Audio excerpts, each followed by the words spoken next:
हाँ, तो आज हम आगे की स्टोरी को देखने वाले हैं। कल हमने आधी स्टोरी पढ़ ली थी, आज हमें आगे की स्टोरी पढ़नी है।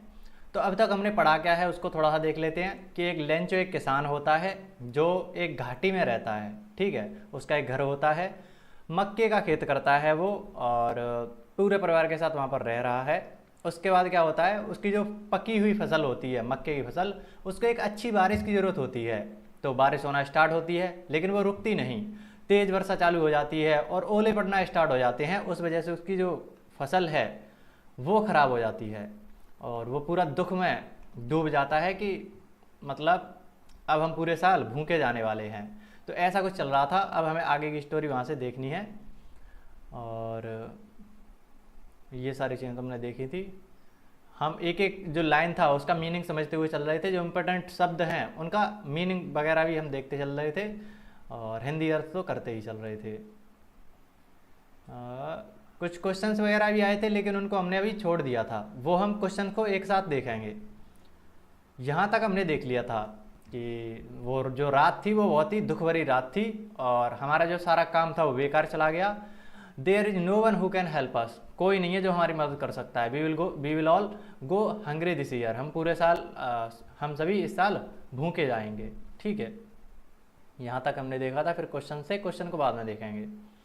अब हमें आगे की स्टोरी चालू करनी है यहाँ से। When the hail stopped, जब ओले गिरना स्टार्ट हुआ। हेल स्टोन का मतलब ओले। ठीक है, तो हेल बोले या हेल स्टोन बोले मतलब ओले ही है, ओले, बर्फ के ओले।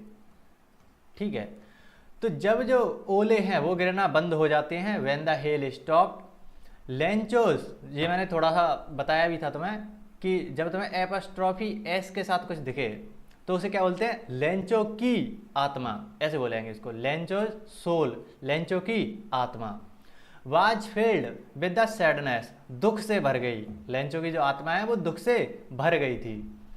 ही लुक्ड, उसने देखा, अराउंड, अपने आसपास, अराउंड एट हिज फील्ड, अपने खेत के आसपास उसने देखा, एंड सैड, और कहा, दैट, कि even a plague of locust, plague of locust का मतलब क्या होता है, जो क्या आते हैं वो टिड्डियों का जो दल आता है उनकी बात कर रहा है कि even a plague of locust would have left, छोड़ा होता उन्होंने, more than what was left after the hail storm, मतलब जो तेज आंधी और तूफान जो आया है उसकी वजह से जो नुकसान हुआ है उतना नुकसान तो टिड्डियों का प्रकोप भी नहीं करता था। ये चीज़ है कि जब ओले गिरने बंद हुए तो लेंचो का मन उदासी से भर गया। उसने अपने खेतों की ओर देखा और कहा कि टिड्डियों का प्रकोप भी ओलों के बाद बचे हुए नुकसान से कहीं ज़्यादा नुकसान कर जाता है।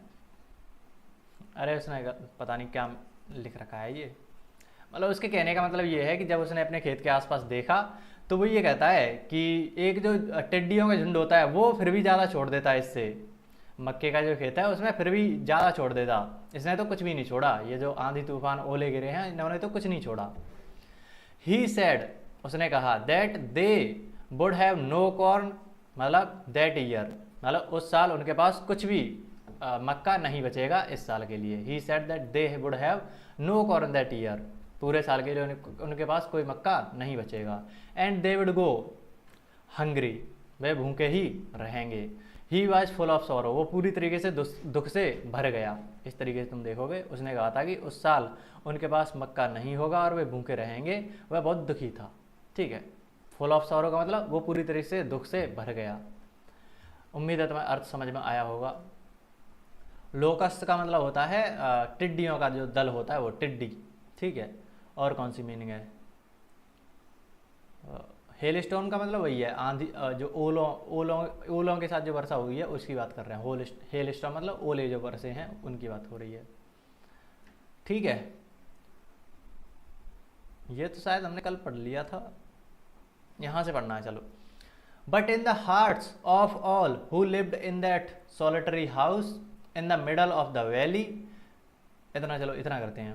बट लेकिन in the hearts of all who lived in that solitary house, solitary का मतलब होता है अकेला, सॉलिटरी का मतलब अकेला। हमने शुरुआत में देखा था कि वो पूरी जो घाटी है वहाँ पर केवल एक घर है उनका, उन्हीं का घर है बस, तो वो अकेला घर है वहाँ पर। सॉलिटरी हाउस मतलब अकेला घर। In the middle of valley, पूरी घाटी के बीच में केवल एक ही घर है जिसमें वो सभी रहते हैं। There was a single hope, वहां पर केवल एक उम्मीद है, होप का मतलब उम्मीद, केवल एक उम्मीद है, हेल्प फ्रॉम गॉड, जो है भगवान से हेल्प, भगवान से सहायता। केवल एक उम्मीद उनकी बची है कि भगवान से कोई सहायता मिल जाए, और कोई उसके पास उम्मीद नहीं है। डोंट बी सो अपसेट, अब मैंने तुम्हें बताया था कि जब कभी भी तुम्हें डबल एपोस्ट्रॉफी में सॉरी डबल इन्वर्टेड कॉमा में कुछ भी दिखे, वो होता है कि कोई ना कोई इस बात को बोल रहा होगा, ठीक है। तो डोंट बी सो अपसेट यानी कि उदास मत हो। Even though this seems like a total loss, देखने में तो ऐसा लग रहा है कि ये बहुत पूरी तरीके से लॉस में गया, ये पूरी तरीके से एक नुकसान है। रिमेंबर, याद रखो, no one dies of hunger, कोई भी भूख से नहीं मरता। दैट्स वॉट दे से, यही था जो उन्होंने कहा, no one dies of hunger, भूख से कोई नहीं मरता, ठीक है। वो खुद को एक तरीके से सांत्वना देने का ट्राई कर रहे हैं कि हाँ, एक उनके पास उम्मीद बची है, भगवान से सहायता, और निराश मत हो, उदास मत हो, क्योंकि कोई भी भूख से नहीं मरता है। ये बात तुम्हें समझ में आनी चाहिए। लेकिन घाटी के बीच में एकांत, उस एकांत घर, सोलिटरी हाउस मतलब अकेला एकांत घर है, में रहने वाले सभी के दिलों में एक ही आशा थी, भगवान से मदद। उन सभी के दिलों में एक ही उम्मीद थी, भगवान से मदद। इतना उदास मत हो, भले ही यह पूरी तरीके से नुकसान जैसा लगता हो। याद रखो, कोई भी भूख से नहीं मरता, यही कहते हैं, कोई भूख से नहीं मरता, ठीक है। अब आगे बढ़ जाओ। ऑल्दो द नाइट, ऑल्दो मतलब ऑल्दो द नाइट, यद्यपि वह जो रात थी, Lencho thought only of his one hope, Lencho जो था उसने केवल एक उम्मीद के बारे में सोचा, द हेल्प ऑफ गॉड, भगवान की कृपा, भगवान से मदद, ठीक है। हुज आइज, जिसकी आंखें, as he had been instructed, मतलब जैसा कि उसे निर्देश मिला था सोसाइटी से, समाज से। समाज कहते हैं ना कि भगवान की नज़र हर जगह होती है, तो वो बात उससे ने भी सुन रखी थी, तो वो वही कह रहा है। हुज आइज का मतलब किसकी बात हो रही है, भगवान की आंखें। As he had been instructed, जैसा कि लेंचो को सिखाया गया है, निर्देश दिए गए हैं कि जो भगवान की आंखें हैं वो सी एवरीथिंग, जो भगवान की आंखें हैं वो हर किसी को देखती हैं, हर चीज़ को देखती हैं। ये एक तरीके से बीच में एक्स्ट्रा जानकारी दे रखी है, एज ही हैड इंस्ट्रक्टेड। तुम इस लाइन को यहाँ से डायरेक्ट जोड़ सकते हो, whose eyes see everything, whose eyes see everything, ठीक है। प्रॉपर तुम्हें लाइन देखने को मिल रही है। ये बस एक्स्ट्रा आंखें हैं कि जो आंखें हैं ना, वो उसने सुन रखा है कि भगवान की आंखें हर जगह रहती हैं। Even what is deep in one's conscience, conscience का मतलब होता है समझ, ठीक है। तो पूरी रात लेंचो के मन में एक ही उम्मीद थी, ईश्वर की सहायता, यानी कि ईश्वर से सहायता। जिसकी आंखें, ईश्वर की आंखें, जैसा कि उसे सिखाया गया है, समाज ने उसे सिखाया है कि सब कुछ देख सकती हैं, भगवान की आंखें सब कुछ देख सकती हैं, यहाँ तक कि अंतरात्मा की गहराई में छुपी बात है भी, कि उसके अंदर क्या चल रहा है वो जान सकता है, ठीक है। अंतरात्मा, कॉन्साइंस का मतलब कॉन्शियंस, कैसे पढ़ेंगे इसको, कॉन्शियंस, कॉन्साइंस, पता नहीं, कॉन्सेंस, ऐसा ही कुछ पढ़ेंगे, कॉन्साइंस। देख लेना एक बार इसका प्रोनाउंसिएशन क्या होता है, कॉन्साइंस, ठीक है। वंस कॉन्साइंस मतलब उसकी जो अंतरात्मा है, अंदर उसके क्या चल रहा है, उसके दिल में क्या चल रहा है, वो भी भगवान जान सकते हैं, उसके मन में क्या चल रहा है, वो भी भगवान जान सकते हैं। तो ये चीज़ वो बोलना चाह रहा है कि सब कुछ देखती हैं भगवान की आंखें, इवन यहाँ तक कि उसके अंदर क्या चल रहा है वो भी भगवान को पता रहता है, ये चीज़ है। Lencho was an ox of a man, बिल्कुल बैल की तरह है, काम करता रहता है, working like an animal in the fields, मतलब खेतों में काम करता रहता है जानवरों की तरह। But still he knew how to write, मतलब वो ज़्यादा पढ़ा लिखा इंसान नहीं है, वो बिल्कुल बैल की तरह है जो कि खेतों में काम करता रहता है, जानवरों की तरह काम करता है, लेकिन उसको थोड़ा बहुत लिखना आता है, पढ़ा लिखा नहीं है लेकिन थोड़ा बहुत लिखना आता है। द फॉलोइंग संडे, जो आने वाला जो इतवार था, रविवार था, संडे था, at day break, day break का मतलब छुट्टी के दिन, he began to write a letter, उसने एक पत्र लिखना शुरू करा, which he himself would carry to town, जिसको वो खुद टाउन में लेकर गया, and place in the mail, mail मतलब जो डाकिया वगैरह कहाँ पर ले जाते हैं उसको, पोस्ट ऑफिस टाइप तुम बोल सकते हो, मेल, तो वहाँ पर वो खुद से उसको रख के आ गया। एक तरीके तुम क्या बोलोगे इसको, पोस्ट ऑफिस जो होती है वहाँ पर देकर आ गया है, ठीक है, या डाक घर में देकर आ गया है, इस तरीके तुम देख लो, डाक घर में वो रख के आ गया है। It was nothing less than a letter to God, ये इससे कुछ कम नहीं था कि एक भगवान को पत्र लिखा गया है उसको, ठीक है। It was nothing less than a letter to God, इस तरीके से है। लेंचो बैल की तरह एक तगड़ा आदमी था। Lencho was an ox of a man, बिल्कुल बैल की तरह था, ठीक है। खेतों में जानवरों की तरह काम करता था, लेकिन फिर भी उसे लिखना आता था। अगले रविवार को, यानी कि आने वाले रविवार को, फॉलोइंग संडे, आने वाले रविवार को, ठीक है। ऐसे तुम अब इनको याद भी रखो तुम साथ ही साथ, इंग्लिश तभी सुधरेगी जब तुम किताब पढ़ते हो। जैसे अब तुम्हें ये शब्द मिला फॉलोइंग संडे, तो अब तुम्हें पता चल गया ना फॉलोइंग संडे का मतलब होता है आने वाला रविवार। तो अब तुम इसको कहीं भी इस्तेमाल कर सकते हो, बोलने में भी इस्तेमाल कर सकते हो, ठीक है। सुबह होते ही उसने एक पत्र लिखना शुरू करा,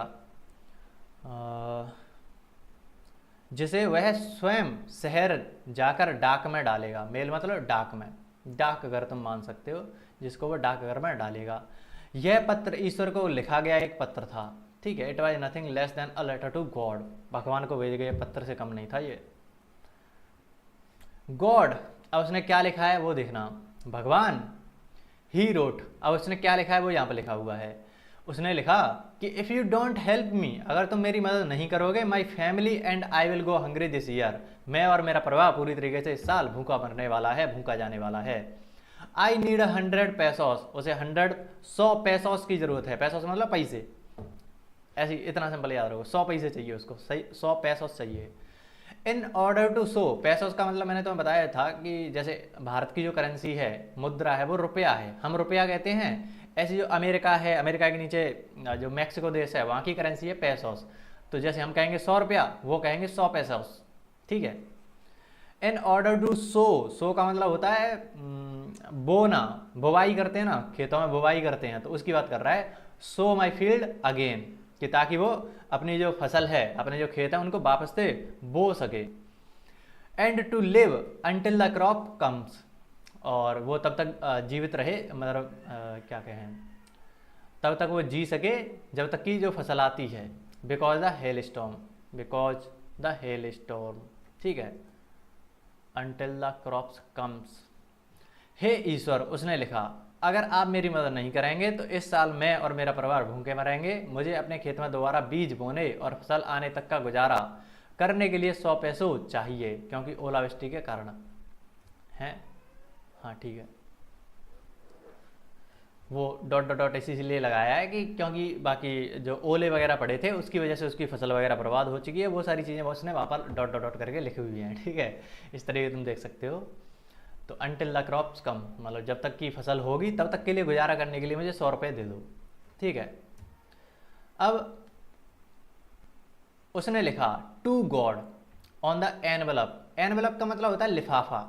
जैसे होता क्या है, शुरुआत में शायद मैंने एक पिक्चर लगाई होगी, एक मिनट। जैसे ये जो पिक्चर तुम्हें दिख रही है, एक तरीके से लिफाफा जैसा है। ये जो बाहर वाला तुम्हें कवर दिखता है ना, वो लिफाफा होता है, और इसके अंदर जो होता है वो पत्र उसने लिखा होगा, जो भी लिखा होगा उसको वो अंदर डालकर और दे देता है। तो इस पर उसने लिख दिया है टू गॉड। किसको भेज रहा है? गॉड को भेज रहा है, ताकि ऊपर से पता चल जाए ना किसके लिए भेजा गया है। तुम्हारे पास जब डाकिया आएगा तो वो किसको, कैसे पता चलेगा कि किसको देना है? ऊपर नाम लिखा रहता है ना कि किसको देना है, ठीक है। तो वही चीज़ है कि उसने ऊपर लिख दिया है टू गॉड, कि भगवान को देना है। डाकिया को कैसे पता चलेगा कि किसको देना है? तो उसने ऊपर लिख दिया है टू गॉड, कि भगवान को ये जाकर देना है। अब तो आगे देखो, to God and the envelope, यानी कि लिफाफा। लिफाफा मतलब ऊपर का जो कवर है। पुट द लेटर इनसाइड, मतलब जो लिफाफा होगा, ठीक है, एक लिफाफा है, उसके अंदर फिर उसने लेटर को डाल दिया है। पुट द लेटर इनसाइड, अंदर डाल दिया। स्टिल ट्रेवल्ड, अब भी वो परेशान है। वेंट टू टाउन, टाउन गया, शहर गया, ठीक है। At the post office he placed a stamp, stamp लगा दिया उसने उस लेटर पर। And dropped into the mail box, जो डाकघर था, जो डाकघर था उसमें उसने जो लेटर है वो डाल दिया, ठीक है। उसने लिफाफे पर ईश्वर को लिखा, मतलब उसने लिफाफे पर लिख दिया है टू गॉड। किसको भेजना है? गॉड को भेजना है। पत्र अंदर रखा उसके लिफाफे के, एंड परेशान होकर शहर चला गया, टाउन चला गया। डाकघर में उसने अपने पत्र पर टिकट लगाया, टिकट यानी कि स्टाम्प लगाया। तुम तो सिंपली स्टाम्प याद रखोगे, उसने स्टाम्प लगाया, टिकट को भूल जाओ, सीधा याद रखो कि उसने स्टाम्प लगाया और उसे डाक पेटी में डाल दिया। डाक पेटी बोलो, डाकघर बोलो, कुछ भी बोल दो, मेल बॉक्स में डाल दिया। ठीक है, तुम डाक पेटी को उठाओ, तुम तो मेल बॉक्स याद करो। जैसे जीमेल ईमेल करते हो तो वो भी तो एक तरीके से तुम पत्र भेजते हो, लेटर भेजते हो, तो ऐसी है, मेल बॉक्स याद कर लो। अब आगे देखना, वन ऑफ द एम्प्लॉयज, जो वहाँ पर जो काम करते थे एम्प्लॉय, कंपनी में या उसमें पोस्ट ऑफिस में जो वर्कर थे, वर्कर क्या एम्प्लॉय ही बोलेंगे उनको, तो जो एम्प्लॉय थे उनमें से जो एक था, वन ऑफ द एम्प्लॉयज। अब ये बहुत ही इंटरेस्टिंग चीज़ है, यहाँ पर अगर तुम इसको ढंग से समझ लेते हो तो जब तुम कंपटीशन लेवल पर जाओगे इसका बहुत इस्तेमाल होता है। देखना किस तरीके से, जब भी तुम्हें दिखे ना वन ऑफ, ऐसा कुछ ऑफ लगा हो, जैसे टू ऑफ द,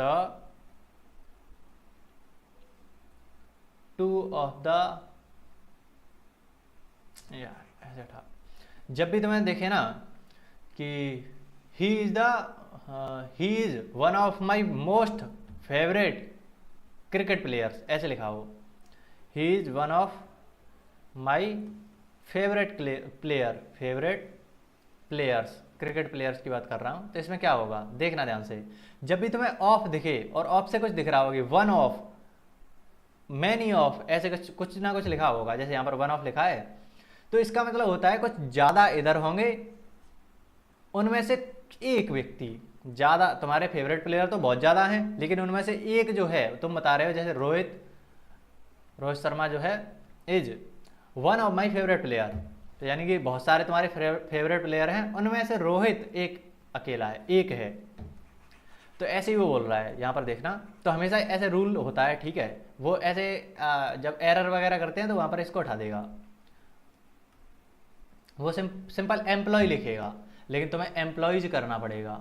ठीक है, क्यों करना पड़ेगा, क्योंकि वो बहुवचन प्लूरल तुम्हें लेना होता है, इधर सिंगुलर आएगा तो इधर प्लूरल आना ही चाहिए। ठीक है, उधर को छोड़ो, वन ऑफ द एम्प्लॉयज, जो जितने भी एम्प्लॉय थे उनमें से एक, हु वाज अ पोस्टमैन, जो एक पोस्टमैन है, and also helped at the post office, और who was a postman and also helped at the post office, और पोस्ट ऑफिस पर भी मदद करा, वेंट टू हिज बॉस, मतलब जो एक पोस्टमैन है जो वहाँ पर काम करता है पोस्ट ऑफिस में, वो वेंट टू हिज बॉस, अपने बॉस के पास जाता है, लाफिंग हार्टली, मतलब दिल से हंसते हुए, बहुत ही ज़्यादा जोर से हंसते हुए, एंड सोड हिम, यानी कि उसको उसने जो showed him the letter to God, और उसने जो पोस्टमैन था उसने अपने बॉस को जो पत्र था भगवान को उसको दिखाया। ठीक है, never in his career as a postman, जो पोस्टमैन है उसने कभी भी अपने करियर में, पूरे के जो करियर है उसमें, never in his career as a postman had he known that address, उन्होंने भगवान का जो पता है उसको नहीं दिखा था। जैसे उसने लिखा था ना टू गॉड, तो भगवान का कुछ पता भी तो होना चाहिए था कि कहाँ पर रहता है वो, ताकि वो जो पोस्टमैन है उसको देकर आए, लेकिन भगवान का पता किसको पता है, किसी को नहीं पता। तो पोस्टमैन कह रहा है कि उसने अपने करियर में कभी भी ये जो पता है भगवान का वो तो कभी जानता ही नहीं है, जाना ही नहीं। ठीक है, मतलब वो ऐसे ही कर रहा है। तो एक कर्मचारी जो एम्प्लॉय था, जो डाकिया होने के साथ साथ डाकघर में भी मदद करता था, जोर जोर से हंसते हुए अपने बॉस के पास जाता है। जो डाकिया है, पोस्टमैन है, पोस्टमैन का मतलब डाकिया, तो जो डाकिया होता है वो अपने बॉस के पास जाता है, उसे भगवान को लिखा पत्र दिखाया। डाकिया के रूप में अपने पूरे करियर में उसने कभी भी उस पते को नहीं जाना था, वो जो पता था, एड्रेस था भगवान का, वो उसने कभी भी नहीं जाना था। ठीक है, तो ये वो कह रहा है। तो कोई भी हो, अगर तुम भगवान को पत्र लिख रहे हो तो कोई मजाक ही समझेगा ना, मजाक समझेगा कि ये कहाँ का पता है, यहाँ पर कैसे पहुँचना है, इस पत्र को कहाँ पर पहुँचाएगा वो। द पोस्ट मास्टर, यानी कि जो बॉस था उसका, पोस्ट मास्टर, पोस्ट में जो मैन था, पोस्टमैन यानी कि डाकिया जो था, वो पोस्ट मास्टर के पास जाता है, अपने बॉस के पास जाता है, मास्टर के पास जाता है। अब ये उसके बारे में जानकारी दे रखी है एक्स्ट्रा। तो जो पोस्ट मास्टर है ना, वो एक फैट, एक मोटा, एमिएबल बहुत ही बढ़िया शब्द है, कंपटीशन वगैरह में तो बहुत पूछा जाता है। एमिएबल, एमिएबल का मतलब होता है बहुत ही तुम मतलब फ्रेंडली, उसका जो बिहेवियर है बहुत ही फ्रेंडली है, ठीक है, बहुत ही बढ़िया बिहेवियर है उसका। तो एमिएबल फेलो, फेलो का मतलब होता है साथी, व्यक्ति की बात कर रहे हैं हम कि जो पोस्ट मास्टर है वो एक मोटा और एक खुश मिजाज, इसके लिए सही शब्द हो जाएगा हिंदी में खुश मिजाज, मस्त बंदा है, खुश मिजाज, एक खुश मिजाज बंदा है, ठीक है। Also broke out laughing, broke out का मतलब बिल्कुल खुशी, हंसी छूट गई एक तरीके से उसकी, ऑल्सो ब्रोक आउट लाफिंग, हंसी छूट गई उसकी बहुत तेज। बट ऑलमोस्ट इमीडिएटली, लेकिन तुरंत, बिल्कुल तुरंत, ही टर्न्ड, वो बिल्कुल ही टर्न्ड सीरियस, यानी कि वो बिल्कुल सीरियस हो गया तुरंत, पहले तो एकदम हंसा तेज, लेकिन तुरंत वो सोच में पड़कर सीरियस हो गया। And tapping the later on his desk, मतलब उसने अपने डेस्क पर उसको रखा लेटर को। कमेंटेड, और उसने कहा, कमेंट का मतलब जैसे तुम जो यूट्यूब वीडियो होती है उसके नीचे क्या करते हो, कमेंट करते हो, तो कमेंट का मतलब तुमने कुछ बोला या कुछ कहा, ठीक है। वाट फेथ, क्या भरोसा है इसको, ये जो इंसान है उसको क्या भरोसा है, कितना भरोसा है इसको भगवान पर। I wish I had the faith of the man who wrote this letter, मतलब जो पोस्ट मास्टर है वो कहता है इसको कितना भरोसा है भगवान पर, काश मेरे पास भी इतना भरोसा होता भगवान के लिए, ठीक है, ये जो आदमी है उसके जैसा जो भरोसा है वो मुझे भी होता, वो ऐसे बोल रहा है। आई विश यानी कि काश, आई हैड द फेथ, मुझे इतना भरोसा होता, ऑफ द मैन मतलब उस व्यक्ति के जैसा, हु रोट दिस लेटर, जिसने इस पत्र को लिखा है। Starting up a correspondence with the God, मतलब जिसने भगवान के साथ ही पत्राचार चालू कर दिया है, मतलब पत्र भेजना, पत्र लेना, तो वो जो करस्पॉन्डेंस का मतलब होता है पत्राचार, पत्राचार का मतलब इधर से तुम पत्र भेज रहे हो, उधर से वो पत्र भेज रहा है, मान लो तुम्हारे दोस्त हैं, 2 दोस्त हो तुम, ठीक है, तो एक तुम हो और एक और है कोई दोस्त, तो तुम इसको पत्र भेज रहे हो, तुम इसको पत्र भेज रहे हो, तो ठीक है, तो इनके बीच में पत्राचार चल रहा है, तो उसी को कहते हैं करस्पॉन्डेंस, ठीक है। Starting up a correspondence with God, भगवान के साथ ही पत्राचार उसने चालू कर दिया था। डाकिया, एक मोटा, डाकिया नहीं कहेंगे इसको, डाकिया का जो बॉस है, 2 शब्द आ रहे हैं ना, अभी तो डाकिया आया था पोस्ट मैन, और ये आ रहा है पोस्ट मास्टर, दोनों में अंतर याद रखना। तो जो पोस्ट मैन था वो पोस्ट मास्टर के पास गया है उस पत्र को लेकर, तो जो पोस्ट मास्टर है, डाकिया मत कहो यहाँ पर, पोस्ट मास्टर ही कहो, जो पोस्ट मास्टर है वो एक मोटा ताजा, मिलनसार, मिलनसार का मतलब वही है एमिएबल, खुश मिजाज, मिलनसार, हाँ ठीक है, मिलनसार एक बढ़िया शब्द हो जाएगा इसके लिए हिंदी में, आदमी भी हंस पड़ा। लेकिन लगभग तुरंत ही, ऑलमोस्ट का मतलब लगभग, लेकिन लगभग इमीडिएटली का मतलब तुरंत, तो बिल्कुल तुरंत ही वो गंभीर भी हो गया। अपनी मेज पर पत्र को थपथपाते हुए बोला, क्या विश्वास है, वॉट फेथ, काश मुझ में भी ये इस पत्र लिखने वाले व्यक्ति जैसा विश्वास होता, वो उम्मीद कर रहा है कि आई विश, काश ये जो व्यक्ति है उसमें जितना विश्वास है भगवान के लिए उतना विश्वास मुझे भी होता। भगवान से पत्राचार शुरू करने जा रहा है, starting up a correspondence with God, भगवान के साथ पत्राचार चालू कर दिया इसने।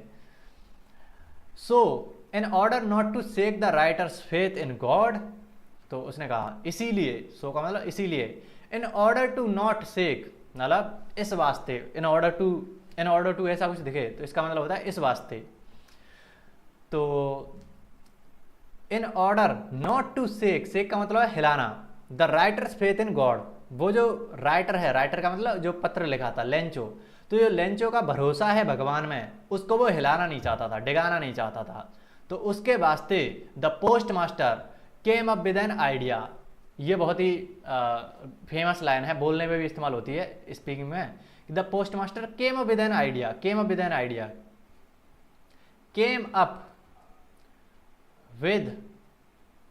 आइडिया, इसको बोलकर देखो तुम्हारी इंग्लिश स्पीकिंग भी ठीक ठाक हो जाएगी अगर तुम इंग्लिश पढ़ रहे हो इस तरीके से। तो केम up with an idea, yesterday I came up with an idea, मतलब वो एक आइडिया के साथ आया, उसके पास एक आइडिया आया, ठीक है, ये बोलने का तरीका होता है। The post master came up with an idea, answer the letter, मतलब ये जो लेटर आया उसका उत्तर हम करेंगे, क्योंकि भगवान के पास तो ये पत्र पहुंचने से रहा, अब इसको लौटाएगा किसको, ये इसका रिप्लाई जो होगा वो कौन देगा, भगवान तो देने से रहा, तो उसका वो रिप्लाई देने का, उसका जो उत्तर है वो देने का ट्राई करेंगे अब ये पोस्ट मास्टर और उसके employee. But when he opened it, लेकिन जब उसने उस पत्र को खोला, it was evident that to answer it he needed something more than goodwill ink and paper. मतलब वो क्या कह रहा है कि जो पत्र था उसमें उसने क्या मांगा था कि मुझे 100 पैसा चाहिए। उसने अभी तो पत्र में लिखा था कि मेरी फसल बर्बाद हो चुकी है, मेरी मदद आप ही कर सकते हैं और मुझे अपना गुजारा करने के लिए 100 पैसों 100 पैसों की ज़रूरत है। तो जब उसने खोला, ये जो पोस्ट मास्टर है जब उस पत्र को खोलेगा तो उसने भी यही बात पढ़ी। तो वो कह रहा है इसका रिप्लाई करने का मतलब कुछ बनता नहीं है कि तुम एक अच्छाई के साथ, गुडविल का मतलब एक अच्छाई के साथ और स्याही और पेपर के साथ इसका रिप्लाई कर दो कि तुमने स्याही का इस्तेमाल करके पेपर लिया और एक दिल से तुमने कुछ रिप्लाई दे दिया, उसका आंसर कर दिया, उससे बात बनेगी नहीं। तो ये कह रहा है उसको कुछ और चाहिए, समथिंग मोर देन, इससे ज़्यादा कुछ चाहिए। क्या चाहिए उसको? 100 पैसों। ठीक है, ये मतलब है इसका। इसीलिए लेखक के भगवान में विश्वास को झटका ना लगे, इस उद्देश्य से पोस्ट मास्टर ने एक विचार सोचा, उसने एक आइडिया लगाया, पत्र का उत्तर देना, कि वो पत्र का उत्तर देंगे। लेकिन जब उसने पत्र खोला तो यह स्पष्ट था कि इसे उत्तर देने के लिए उसे केवल अच्छे इरादे, स्याही और कागज से अधिक कुछ और चाहिए। ठीक है, तो अच्छे इरादे, स्याही और कागज से कुछ नहीं होने वाला कि तुम लिख कर कुछ दे दो वापस से लेंचो को, उससे उसका कुछ मदद नहीं होने वाला था, उसे 100 पैसों की ही जरूरत थी। But he stuck to his resolution, resolution का मतलब दृढ़ इरादा, इरादा, निश्चय। ठीक है, लेकिन उसने अपने निश्चय पर अड़िग रहते हुए निर्णय लिया। He asked, he but he stuck, stuck का मतलब डटे रहना, अड़िग। टू हिज रेजोल्यूशन, रेजोल्यूशन का मतलब उसने जो इरादा बनाया है, एक निश्चय करा है, उसकी बात कर रहा है। He asked for money from his employees, जो इसके जो एम्प्लॉयज थे उनसे वो मनी मांगता है। He himself gave part of his salary, जो उसकी पोस्ट मास्टर है वो खुद भी अपनी सैलरी का कुछ हिस्सा उसको देता है। एंड सेवरल फ्रेंड्स, और बहुत सारे उसके जो मित्र हैं, of his were and several friends of his, यानी कि उसके जो बहुत सारे मित्र थे, were obliged to give something for an act of charity, मतलब एक दान की तरह जो और भी दोस्त थे वो भी उसको पैसे देना चाहते हैं। ठीक है, तो ये चीज़ है, उसने अपने कर्मचारियों से पैसे मांगे, खुद अपनी सैलरी का एक हिस्सा दिया और उसके कई दोस्तों को एक दान के कार्य के लिए कुछ देने के लिए मजबूर किया। देवर ऑब्लाइज्ड, ऑब्लाइज्ड का मतलब उन्हें एक तरीके से मजबूर करा, उन्हें एक तरीके से बोला कि हाँ तुम चैरिटी के नाम पर, दान करने के नाम पर तुम कुछ पैसे दे दो। ठीक है, अब आगे देखो। It was impossible for him, post master की बात कर रहे हैं, फॉर हिम का मतलब पोस्ट मास्टर के लिए यह असंभव था। टू गैदर, इकट्ठा करना, टूगेदर का मतलब होता है इकट्ठा करना। टूगेदर, ये टूगेदर अलग है और ये टूगेदर अलग है। टूगेदर मतलब साथ में, द 100 पैसोस, मतलब 100 पैसे एक साथ इकट्ठा करना उसके लिए मुश्किल था। So he was able to send the farmer only a little more than half, मतलब आधे से कुछ ज़्यादा ही वो किसान को भेज पाया, भेज पाने में सक्षम है। एबल का मतलब वही है कि वो भेज ही नहीं पाया, सक्षम है। He was able to send the farmer only a little more than half, आधे से थोड़ा ज़्यादा ही वो भेजने में सक्षम हुआ, यानी कुछ 70 पैसे भेजे थे, आगे हम देखेंगे। तो 50 से ज़्यादा, 100 पैसे मांगे थे, 100 का आधा 50, और वो 50 से थोड़ा सा ज़्यादा दे रहे हैं, यानी कि 70 के करीब दे रहा है। ठीक है, तो 70 के करीब उन्होंने रुपया इकट्ठा कर लिया आपस में, 70 पैसों। He put the money in an envelope, मतलब उसने एक लिफाफे में जो सारी की जो पैसा है वो डाला और एड्रेस्ड टू लेंचो, लेंचो को भेज दिया, लेंचो के एड्रेस पर भेज दिया है। With it a letter containing only a single word as a signature God, मतलब उन्होंने कुछ लिखा नहीं है कि जैसे लेंचो ने लिखा था अपनी बात, ऐसे इन्होंने नहीं लिखा, इन्होंने सिंपल बोल दिया है कि सिग्नेचर, गॉड का सिग्नेचर कर दिया कि ये भगवान की तरफ से आया है। ठीक है, तो उसके लिए 100 पैसों इकट्ठा करना असंभव था, इसीलिए वह किसान को सिर्फ आधे से थोड़ा अधिक भेज सका।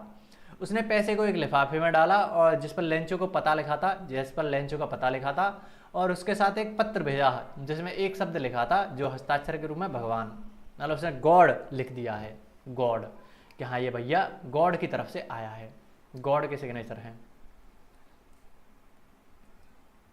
अब फिर से कुछ क्वेश्चन आ रहे हैं, लेकिन क्वेश्चंस को हम बाद में देखेंगे। अब आगे, द फॉलोइंग संडे, देख रहे हो फिर से वही आ गया। फॉलोइंग संडे का मतलब तुम बताओ, अभी थोड़ी देर पहले हमने देखा था। फॉलोइंग संडे का मतलब होता है आने वाला इतवार, आने वाला रविवार। तो जो आने वाला रविवार था, Lencho came a bit earlier, मतलब थोड़ा जल्दी आया, वो संडे को थोड़ा सा जल्दी आ गया। देन यूजुअल, जो आमतौर पर वो आता था, यूजुअल का मतलब आमतौर पर, सामान्य तौर पर। तो जो आमतौर पर आता था उस टाइम से पहले ही आ गया लेंचो उस पत्र को लेने के लिए अगले संडे को। To ask if there was a letter for him, वो पूछता है उनसे, वो पूछने के लिए आया कि क्या मेरे लिए जो पत्र है वो आया है या नहीं, ठीक है। It was the postman himself who handed the letter to him while the postmaster हैं, हाँ ठीक है। तो जो पोस्टमैन था ना, वो उसको लेकर गया था अपने पोस्टमास्टर के पास, वही आता है कि it was the postman himself, जो पोस्टमैन था वो खुद आता है। हु हैंडेड द लेटर, उसने उसको, हैंडेड का मतलब हैंडेड करना, हैंड ओवर, तो ऐसे हैंडेड करना, जो लेंचो है उसको पत्र को सौंपता है। हैंडेड का मतलब सौंपना, तो जो पत्र है उसको सौंपता है। लैंडेड टू हिम, यानी कि हिम का मतलब लेंचो, तो लेंचो को वो अपना जो पत्र है उसको सौंपता है। वाइल, जबकि जो पोस्ट मास्टर था, एक्सपीरियंसिंग द कंटेंटमेंट, कंटेंटमेंट का मतलब होता है संतुष्टि। जो पोस्ट मास्टर था उसको बहुत ही आनंद की अनुभूति हो रही थी कि हाँ उसने बहुत ही अच्छा काम करा है कि एक गरीब किसान की मदद करा। तो पोस्ट मास्टर अपने में संतुष्ट है, वो एक आनंद की अनुभूति कर रहा है एक तरीके से। Experiencing the contentment of a man who has performed a good deed, deed का मतलब होता है कर्म, कार्य, अच्छा कार्य, अच्छा काम। गुड डीड का मतलब अच्छा काम। तो जो पोस्ट मास्टर है वो अपने मजे में है, मतलब उसे आत्मसंतुष्टि मिल रही है, आनंद मिल रहा है कि हाँ उसने कुछ बढ़िया काम करा है। Looked on from his office, वो अपने ऑफिस से देख रहा है, उस जब लेंचो उसको पत्र को लेने आता है तो वो अपने ऑफिस से देखकर खुश हो रहा है अपने मन ही मन कि क्या अच्छा काम करा है मैंने, ठीक है। तो अगले रविवार को लेंचो सामान्य से थोड़ा पहले आया और यह पूछने के लिए कि क्या उसके लिए कोई पत्र है। वही डाकिया था जिसने उसे पत्र सौंपा, जबकि पोस्टमास्टर एक अच्छे कार्य को करने के लिए संतोष का अनुभव करते हुए अपने कार्यालय से यह सब देख रहा था। Lencho showed not the slightest surprise on seeing the money, Lencho को बिल्कुल पूरा भरोसा था, इतना भरोसा था कि उसे बिल्कुल भी सरप्राइज नहीं हुआ। वो तो पक्का था कि अगर मैं भगवान को पत्र लिख कर आया हूँ तो भगवान से पक्के पैसे आएंगे ही आएंगे। उसे ऐसा नहीं था कि क्या पता आएगा कि नहीं आएगा, उसे पक्का भरोसा था। तो बिल्कुल ही सरप्राइज नहीं हुआ, आश्चर्य नहीं हुआ उसे कि हैरान हो गया होगी पैसे आ गए, मैंने तो सोचा ही नहीं था, ऐसा कुछ नहीं हुआ। उसे पूरी उम्मीद थी, ठीक है। तो Lencho showed not the slightest, slightest का मतलब होता है थोड़ा सा भी, स्लाइटेस्ट का मतलब थोड़ा सा भी, स्लाइटेस्ट सरप्राइज, बिल्कुल भी उसे हैरानी नहीं हुई। ऑन सीइंग द मनी, पैसे देखने पर। सच वाज हिज कॉन्फिडेंस, उतना कॉन्फिडेंस था उसे भगवान पर कि हाँ पैसे आएंगे ही आएंगे। बट ही बिकेम एंग्री, लेकिन वो गुस्सा हो गया। When he counted the money, जब उसने पैसों को गिना। God could not have made a mistake, भगवान से कोई गलती नहीं हो सकती। God could not have made a mistake, God could not have made a mistake, भगवान से गलती नहीं हो सकती। Nor he could be, nor could he have denied Lencho what he had requested, ना ही वो लेंचो को मना कर सकता है, जो लेंचो ने जो मांगा था, जो रिक्वेस्ट करी थी उसके लिए वो मना भी नहीं कर सकता था। डिनाइड का मतलब होता है मना करना, तो भगवान तो उसको मना भी नहीं कर सकता। अगर लेंचो ने मांगा है तो भगवान को देना ही है, ऐसा वो सोचता है। तो दो बात वो बोल रहा है कि भगवान पैसे गिनने में तो गलती नहीं कर सकता मतलब भगवान से गलती तो हो ही नहीं सकती, ना ही ऐसा हो सकता है कि मैंने कुछ मांगा हो भगवान ना दे, ठीक है। तो लेंचो इस वजह से गुस्सा हो गया। लेंचो ने पैसे देखकर जरा भी हैरानी नहीं हुई, यह उसकी आत्मविश्वास की स्थिति थी। लेकिन जब उसने पैसे गिने तो वो बहुत गुस्से में आ गया। ईश्वर से कोई गलती नहीं हो सकती थी और ना ही वह लेंचो की विनती को अस्वीकार कर सकता था। रिक्वेस्टेड का मतलब यहाँ पर है विनती, रिक्वेस्ट करी है उसने भगवान से कि हाँ मेरे को पैसा चाहिए। इमीडिएटली, तुरंत ही, Lencho went up to the window, Lencho तुरंत जो खिड़की थी उसके पास जाता है। To ask for paper and ink, वो एक कागज और इंक, स्याही मांगता है, पेन मांगता है। On the public writing table, जो पब्लिक राइटिंग टेबल होगी वहाँ पर। ही स्टार्टेड टू राइट, वहाँ पर वो रखकर लिखना स्टार्ट करता है। With much. रिंकलिंग का मतलब होता है जैसे जैसे मैंने ये करा तो ये क्या बनेगी, रिंकलिंग बन गई, ठीक है। Wrinkling, wrinkling of his bro, मतलब बाहों, वो बिल्कुल बाहों को खींच रहा है, ठीक है, रिंकलिंग पड़ रही है उस पर। Caused by the effort he had to make to express his ideas, तो वो जो अपने आइडियाज को लिख रहा है, एक्सप्रेस का मतलब लिखना, लेकिन एक्सप्रेस कर रहा है, वो लिखते हुए एक्सप्रेस कर रहा है, अभिव्यक्त कर रहा है, ठीक है। तो बिल्कुल बहुत ही वो जो अपने आइडियाज़ को अभिव्यक्त करना चाहता है, उसका एक्सप्रेशन उसके चेहरे पर दिख रहा है कि उसको आइज़ के आसपास रिंकलिंग पड़ चुकी हैं, ठीक है, इस तरीके से है। तुरंत ही लेंचो खिड़की के पास गया, कागज और स्याही मांगी। सार्वजनिक लेखन टेबल पर, एक टेबल रखी हुई थी वहाँ पर, उसने अपनी सोच को, अपने जो आइडियाज़ थे उसको व्यक्त करने के लिए जो मेहनत की थी, उसके कारण माथे पर बल डालते हुए, माथे पर वो फोर्स कर रहा था कि पता नहीं कितने गुस्से में लिख रहा है, डालते हुए लिखना उसने शुरू करा, ठीक है। Wrinkling of his bro, with much wrinkling of his bro, तो एक तनाव के साथ लिख रहा था वो, ठीक है, गुस्से में लिख रहा था।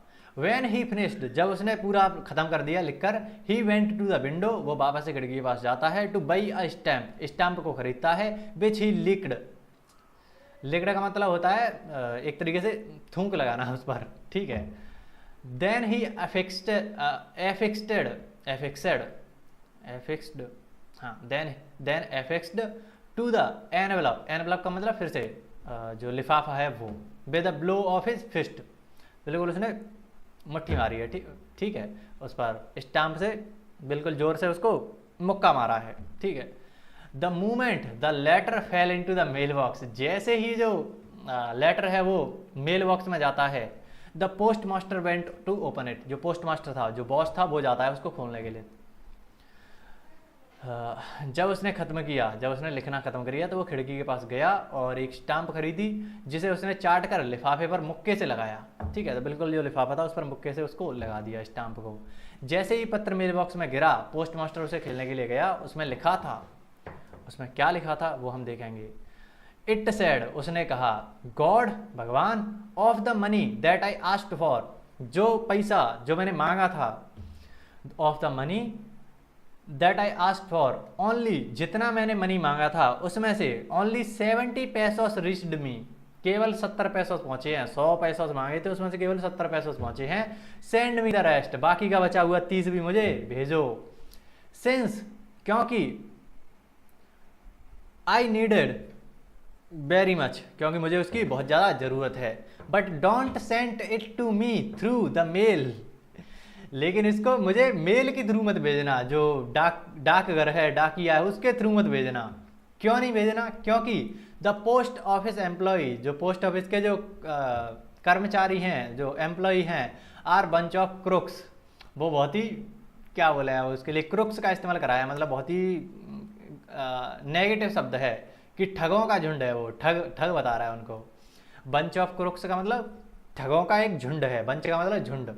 बंच ऑफ ग्रेप्स, ऐसे सुना होगा तुमने, बंच ऑफ ग्रेप्स यानी कि अंगूरों का झुंड, अंगूर का झुंड, ठीक है। तो ऐसे ही बंच ऑफ क्रुक्स का मतलब ठग। वो कह रहा है ये पोस्ट ऑफिस में जितने जो काम करते हैं ना, वो सारे के सारे ठग हैं, इनके द्वारा मुझे रुपया मत भेजना, ठीक है। तो देख रहे हो, जो एम्प्लॉय थे, जो पोस्ट मास्टर था, उन्होंने उसकी मदद करी थी, लेकिन अब वो क्या कह रहा है कि इनके थ्रू मत भेजना, इन्होंने 30 पैसे नहीं भेजे। तो एक तरीके से यहीं पर हमारी स्टोरी ख़त्म हो जाती है। अब इस स्टोरी से मैं सीखने को क्या मिलता है? बहुत सारी चीज़ें तुम सीखने को मिल सकती हैं यहाँ से। जैसे पहली चीज़ तो अगर तुम नेचर के बारे में बात करो, नेचर यानी कि वही है कि ओला बारिश कुछ भी हो सकती है। शुरुआत में तुम्हारी फसल अच्छी थी, मक्के की फसल, उसकी बिल्कुल पकी हुई फसल थी, वो बिल्कुल जो फूल वगैरह खिल रहे थे, उससे पता चल रहा था कि इस बार तो अच्छी फसल होने वाली है, बस एक बारिश की ज़रूरत थी, ठीक है। तो उसको एक बारिश की ज़रूरत थी, लेकिन जब बारिश पड़ना स्टार्ट हुआ, शुरुआत में तो बहुत खुश हुआ, लेकिन बाद में क्या हुआ, ओले वगैरह स्टार्ट हो गए, ओले वगैरह पड़ना स्टार्ट हो गए, तेज़ हवा चलने लग गई, तो उससे उसकी फसल बर्बाद हो गई। तो यहाँ पर नेचर के बारे में, प्रकृति के बारे में क्या पता चल रहा है कि प्रकृति तो अनप्रेडिक्टेबल है, कुछ भी हो सकता है प्रकृति में, तो नेचर में तो कुछ भी हो सकता है, कुछ भी, अनप्रेडिक्टेड। जरूरी नहीं है कि तुम्हारी जो फसल है वो अच्छी ही हो, कुछ भी हो सकता है तुम्हारे साथ, अनप्रेडिक्टेड है, बारिश होगी, ओले पड़ सकते हैं, कुछ भी हो सकता है। फिर क्या होता है, जो लेंचो है और उसका जो घर है वो क्या करते हैं, लेंचो जो होता है वो पूरा का पूरा जो भरोसा है उसे अंधा भरोसा है एक तरीके से भगवान पर, अंधा भरोसा है। और दूसरी बात एक, अगर बीच में तुमने सोचा हो तो एक लाइन आई थी कि जैसा उसे बताया गया था कि भगवान हर जगह देख सकता है, अंदर क्या चल रहा है तुम्हारे वो भी जान सकता है, तो भगवान को इस तरीके से उसको बताया गया था, उसको सिखाया गया था। तो एक तरीके से जो भगवान का कंसेप्ट है कि भगवान होते हैं या नहीं, उसे बताया गया था लेंचो को, उसने खुद नहीं जाना कि वो भगवान होते हैं या नहीं, उसे बस बता दिया गया था भगवान होते हैं, जो हर जगह नज़र रखते हैं, जो तुम्हारे अंदर की बात भी जानते हैं। तो वो एक तरीके से एक अंधविश्वास जैसा भी था। अंधविश्वास ना बोलो, केवल तुम विश्वास बोल दो कि उसे एक इतना भरोसा था भगवान पर, ठीक है। तो उसने जब पत्र भेजा तब भी उसे कोई सरप्राइज नहीं हुआ, क्योंकि उसे इतना भरोसा था भगवान पर कि हाँ पैसे तो मिलेंगे ही। अब दूसरी बात, जो एम्प्लॉयज़ थे उनका सोचो, हाँ चलो लेंचो के बारे में सोचो। जब एम्प्लॉयज़ थे उन्होंने क्या करा, मान लो उन्होंने जितना हो सकता था उतना उन्होंने करा, अपनी तरफ से जो वो कर सकते थे उतना उन्होंने कर दिया। वो 70 पैसों से इकट्ठे कर पाए, उसने मांगे थे 100 लेकिन 70 पैसों से उसने कर पाए, ठीक है। तो वो अपनी जगह पर बिल्कुल सही थे, एम्प्लॉय थे वो बिल्कुल सही थे, उसने उन पर जितना बन सका उन्होंने वो करा। बाकी की चीज़ें, बाद की चीज़ें जितनी वो मदद कर सकते थे उतनी तो करी। लेकिन लेंचो क्या था, उसने 100 रुपया मांगा है, उसे भगवान पर इतना भरोसा था कि 100 रुपया मांगे हैं तो 100 रुपया ही आएगा, 1 रुपया कम नहीं हो सकता, भगवान से गलती थोड़ी ना हो सकती है। ये उसकी पूरी धारणा थी कि भगवान से गलती थोड़ी ना हो सकती है। तो जब उसके पास 70 पैसे आए